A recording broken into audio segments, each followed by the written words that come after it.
the thing I'm most proud of is the fact that I had this great relationship with my father towards the end of his life, where he and I could talk about anything, and I made peace with who we both were.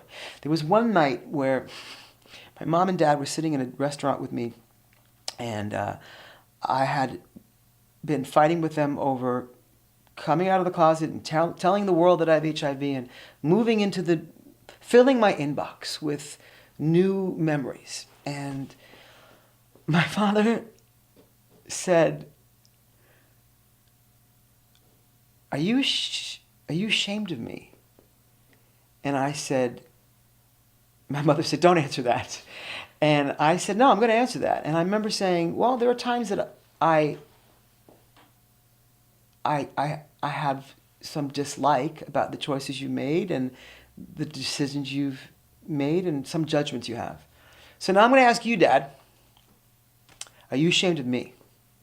And now my mom says, get the check. Let's get out of this restaurant. Let's not have this conversation. And I said, no, Dad, I really want to know, because I think it's important for us to have this conversation. And he said, I'm going to be honest with you, Scotty. I have a little bit of shame over.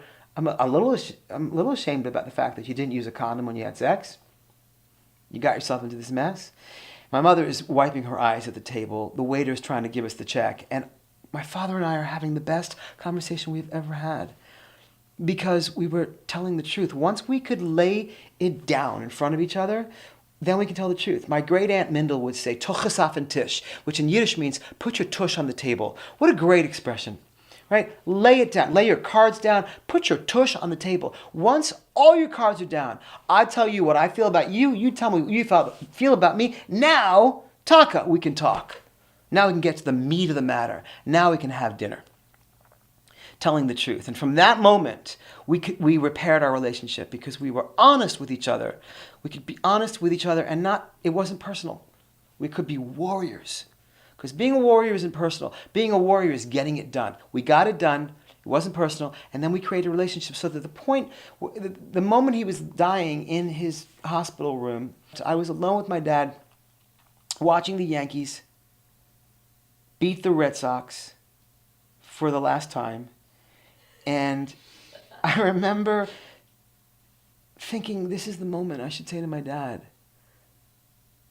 something, that Tochasaf and Tish moment. And it occurred to me that it all had been said. Everything that needed to be said was said.